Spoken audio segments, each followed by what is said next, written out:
আল্লাহর কসম করে বলি যে সমস্ত নারীরা স্বামীকে অভিশাপ দিবে ইয়াউমুল কিয়ামতের ময়দানে বিনা হিসাবে তারা জাহান্নামে প্রবেশ করবে। জোরে বলেন আল্লাহু আকবার। আমার মারা যারা মাইকের আওয়াজ শোনেন, শুনে নেন, যত আপনার নামাজ, আপনার রোজা, আপনার হজ সব কিছু বরবাদ হয়ে যাবে যারা স্বামীকে লানত করবেন, স্বামীকে যারা অভিশাপ করবেন, স্বামীর বিরুদ্ধে অভিযোগ করবেন, স্বামীর প্রশংসা করবেন। আল্লাহর দরবারে আপনি নেকি পাবেন, আল্লাহর দরবারে নফল বন্দেগি পাবেন। সারা রাত পরে আপনি ইবাদত করেছেন, আর একবার বলেন, আপনার মার কাছে বলেন, বোনের কাছে বলেন, ভাইয়ের কাছে বলেন, ভাইরে তোমার দুলোবাইটা কত সুন্দর, উনি ফরেজগার মানুষ, নামাজি মানুষ, আমাকে ভালোবাসে। যদি স্বামীর প্রশংসা করো, এই দুনিয়ার মধ্যে নফল ইবাদত হয়ে যাবে, তোমার নেকি হবে, আমলনামায় লেখা হবে। নবীজি বলছে অধিকাংশ মহিলারা ওই কিয়ামতের ময়দানে ওই জাহান্নামী অধিবাসী হয়েছে যারা স্বামীর লানতকারী। জোরে জোরে চিল্লায়া বলা যাবে না আল্লাহু আকবার।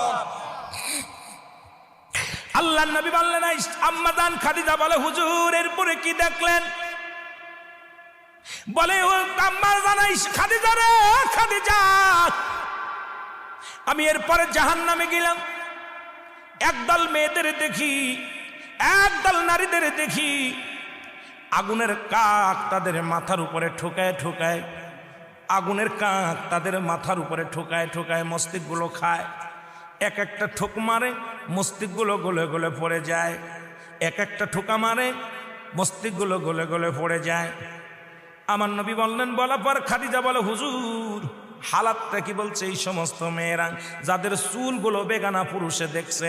এখন এই ওয়াজ যদি মিরাজের ওয়াজে গেলে, শরীয়তের ওয়াজ, পর্দার ওয়াজ, হাকিকতের ওয়াজ, নামাজের ওয়াজ, নামাজও মিরাজ থেকে আসা পর হলো, পর্দার বিধানও কঠিন হলো, নামাজ বাজার মিরাজ থেকে আসা পর। এখন এই মিরাজের মধ্যে ঢুকলেই তো আলোচনা বাইর হয়ে যায়, আর এই ওয়াজ করলেই তো সকালবেলা আমার হাতে হ্যান্ডকাপ পড়বে। জোরে বলেন ঠিক কি না? আমি মা বোনদের বলি, মা গো তোমার মাথার উপরে উন্নাগুলো রাখো, এই চুলের মর্যাদা দাও, চুলের দাম বেড়ে যাবে, তোমার দাম বেড়ে যাবে। আমার মারে, আমার আম্মা জান ডাকতে বলে, নবী গো তারপরে কি ডাকলেন? বলে, হুজুর তারপরে কি ডাকলেন? নবীজি বলে, খাদিজা রে এরপরে একটা জাহান্নামের মধ্যে দেখলাম গায়ের মধ্যে আগুনের সাপগুলো মুড়ায় আছে, আগুনের সাপগুলো মুড়াইয়া দেহ খায়। এ মুসলমান